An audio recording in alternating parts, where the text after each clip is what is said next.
इनको आरक्षण क्यों चाहिए? अरे हम पेशवाओं का शोषण हुआ है पिछले 100 सालों से। दोस्तों बहुत बहुत स्वागत करता हूं आप सभी का। डबल इंजन के राज में लगातार संविधान पर हमला किया जा रहा है। बाबा साहेब भीमराव अंबेडकर को गाली दी जा रही है। इसके बावजूद पुलिस कुछ भी नहीं कर रही है। सरकारें हाथ पर हाथ धरे बैठी हुई हैं। लेकिन जैसे ही कोई सरकार से सवाल पूछ दे, कुछ तीखे सवाल पूछ दे, तो उसे देशद्रोही कह दिया जाता है। दोस्तों ये तो आपको याद होगा कि मध्य प्रदेश के ग्वालियर में बाबा साहेब की मूर्ति नहीं लगने दी जा रही है। सीजीआई पर जूता फेंका गया है। जिन लोगों ने बाबा साहेब की मूर्ति का विरोध किया, बाबा साहेब को गाली दी और जिसने सीजीआई पर जूता फेंका, अभी तक उसके खिलाफ कोई भी कार्रवाई नहीं हुई। कायदे से तो इनका जुर्म इतना ज़्यादा संगीन है कि इन्हें सलाखों के पीछे भेज देना चाहिए था। जब इनके खिलाफ कोई कार्रवाई नहीं हुई तो फिर एक से एक जमूरे निकल कर सामने आ रहे हैं। अब ये जमूरा दोस्तों निकल कर सामने आ रहा है। ये जमूरा, इसकी तस्वीर देखिए। इसका नाम आप लोग नहीं जानते हैं, मैं भी इसका नाम नहीं जानता था। इस जमूरे को देखिए। ये जमूरा खुद को पेशवा कहता है, पेशवा। लेकिन इसी कथित पेशवा ने बाबा साहेब भीमराव अंबेडकर का अपमान किया है। ऐसा अपमान जिसके बाद बहुजन समाज के खास तौर से जो लोग हैं बहुत ज़्यादा नाराज़ हैं, आहत हैं, परेशान हैं। दोस्तों बिना देर किए मैं आपको कथित पेशवा, जिसका नाम बताया जा रहा है कि प्रभाकर नारायण राव है, पेशवा है, सबसे पहले इसकी मानसिकता देखिए, समझिए। अंबेडकर संविधान आरक्षण पर ये व्यक्ति क्या सोचता है, देखिए सबसे पहले वीडियो, उसके बाद चर्चा की शुरुआत। 30% आरक्षण बढ़ाने के लिए कांग्रेस, बीजेपी से लेकर सीपीएम से लेकर एक एक पार्टी का एक एक सदस्य जो गैर ब्राह्मण है भोपाल में इकट्ठा हो रहा है। मैं आपके मंच से पूछना चाहूंगा, क्या ब्राह्मण गरीब नहीं है?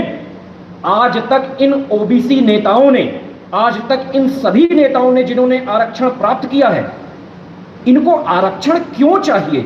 इसका पैमाना कैसे निर्धारित होगा? ये बोलते हैं कि हमारा शोषण हुआ। अरे हम पेशवाओं का शोषण हुआ है पिछले 100 सालों से। 82 पेशवाओं में से 74 पेशवा युद्ध भूमि में मारे गए। 14,000 ब्राह्मण हमारे साथ मध्य प्रदेश को स्वतंत्र कराने में मारा गया। 75,000 ब्राह्मण पानीपत में अब्दाली को रोकने में मारा गया। 7 लाख से ज्यादा ब्राह्मण 1857 की क्रांति में आपके इसी कटनी से लेके मध्य प्रदेश से लेके पूरे हिंदुस्तान में मारा गया। इससे बड़ा शोषण क्या हो सकता है? इसका हिसाब कौन लेगा?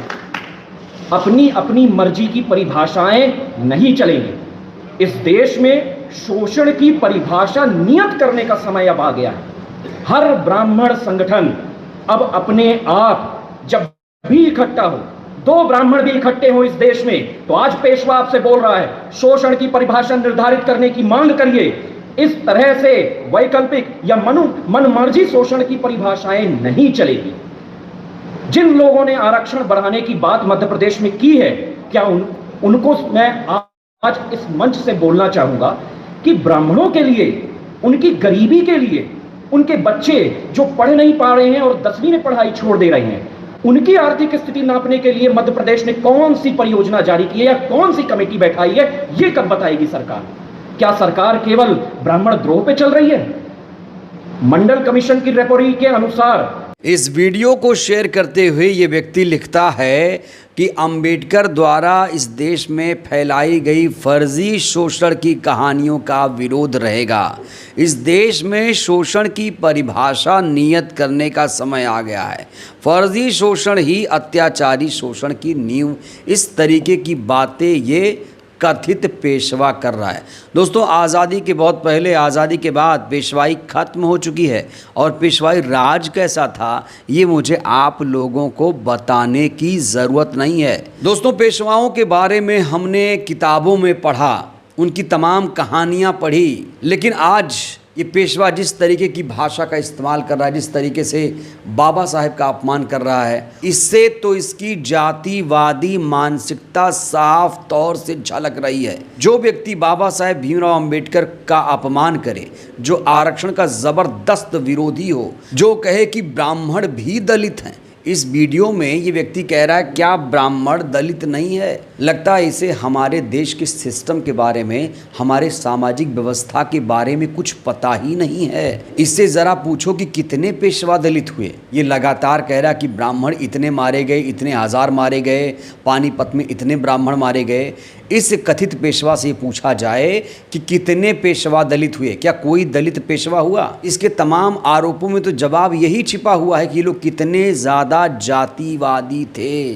दोस्तों, कहा तो ये भी जाता है कि पेशवाओं की सेना में दलितों को भर्ती नहीं किया जाता था। ये व्यक्ति अंबेडकर विरोध में इतना ज़्यादा अंधा हो चुका है कि कह रहा है कि पेशवाओं का भी शोषण हुआ। ये व्यक्ति मध्य प्रदेश में ओबीसी आरक्षण बढ़ाने पर भड़का हुआ है।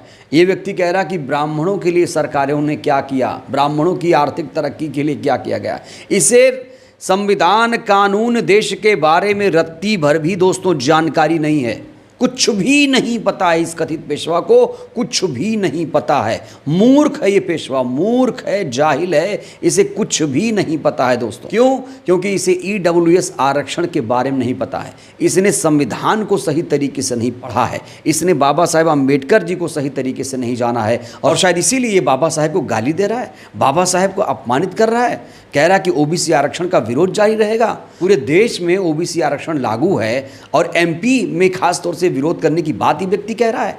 एमपी में अभी 14% आरक्षण है पेशवा जी, एमपी में 14% का आरक्षण है। 27% का आरक्षण वहाँ होगा और डंके की चोट पर देंगे मोहन यादव को, मुख्यमंत्री मोहन यादव को देना ही पड़ेगा, भाग नहीं सकते। और जो लोग आरक्षण का विरोध कर रहे हैं, संविधान का विरोध कर रहे हैं, बाबा साहेब का विरोध कर रहे हैं, वो देशभक्त हो सकते हैं क्या वो देशभक्त हो सकते हैं? ये तो अंबेडकर द्रोही लोग हैं, संविधान द्रोही लोग हैं। संविधान से इतनी दिक्कत है क्योंकि संविधान में आरक्षण दिया हुआ है, क्योंकि संविधान को बाबा साहेब ने लिखा है। एक दलित समाज से आने वाले व्यक्ति ने संविधान लिख दिया तो पेट में इतना ज़्यादा दर्द शुरू हो गया। कह रहे हैं कि आज़ादी से पहले 82 पेशवा हुए। अरे उस 82 पेशवा में कितने दलित पेशवा हुए ये तो बता दो, फिर आपके सवाल का जवाब खुद ही मिल जाएगा। नारायण राव पेशवा और पेशवाई खत्म हो गई। इस गुरूर घमंड में मत रहना। सिंधियाई, पेशवाई, राजाई, रजवाड़ी सब खत्म हो चुकी है। अब सब बराबर हैं। अब संविधान आ चुका है, अब संविधान में सब बराबर हैं।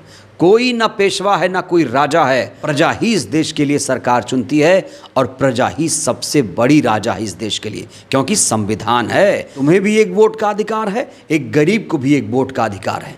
तो पेशवाई का घमंड अब टूट जाना चाहिए। पेशवाई कुछ नहीं है, सिर्फ आम इंसान हो नारायण राव, आम इंसान हो। दोस्तों, इस बीच डॉक्टर विलास खरात ने इस पेशवा को जमकर धो दिया है। विलास खरात के कुछ ट्वीट्स मैं आपके सामने रखना चाहता हूं। इन्होंने लिखा है, बाजीराव पेशवा 1851 में मरा, उसका 8 लाख रुपए का पेंशन पाने के लिए नाना पेशवा ने अंग्रेज़ों से अर्जी की, लेकिन वह बाजीराव का जैविक पुत्र ना होने के कारण वह उसके पेंशन का हकदार नहीं बन सका।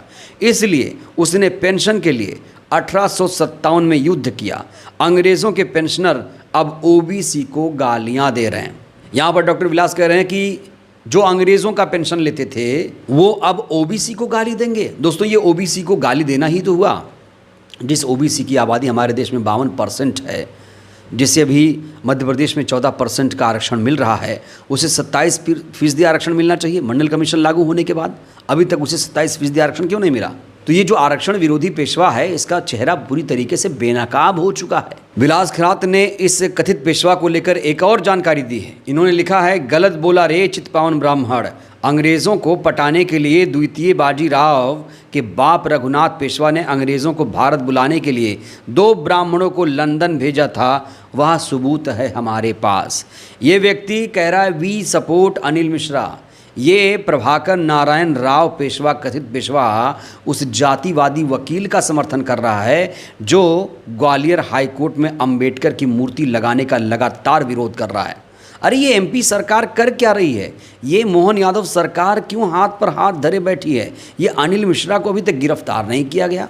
क्या अनिल मिश्रा भारतीय जनता पार्टी का सदस्य है? क्या वो सरकार का कोई अंग है? क्या मोहन यादव का वो दोस्त है, रिश्तेदार है? आखिर क्यों मोहन यादव सरकार अनिल मिश्रा के खिलाफ कार्रवाई नहीं कर रही? ये दोस्तों अपने आप में बहुत बड़ा सवाल है। और अगर कार्रवाई नहीं हुई तो भैया ऐसे ही मेढक निकल कर सामने आएंगे। आज कथित पेशवा आएगा, कल को कोई रजवाड़ी राजा भी आ जाएगा, कहेगा संविधान को जलाओ, संविधान को हटाओ। तो इस समय दोस्तों एक नैरेटिव चलाया जा रहा है कि संविधान बाबा साहेब ने नहीं, संविधान तो BN राव भाऊ ने लिखा था। BN राव को कोई नहीं जानता है, कोई भी नहीं जानता है। और जो लोग ऐसा नैरेटिव चला रहे हैं वो खुद के मुंह पर ही थूक रहे हैं। तो अब OBC आरक्षण का विरोध कौन कर रहा है दोस्तों, ये आपके सामने है। SC ST OBC अब जाग जाओ, आंखें खोल लो। बहरहाल इस वीडियो में इतना ही। इस कथित पेशवा ने जिस तरीके से बाबा साहेब का अपमान किया दोस्तों, ऐसे लोगों को क्या सज़ा मिलनी चाहिए, राय दीजिएगा। बहुत बहुत धन्यवाद।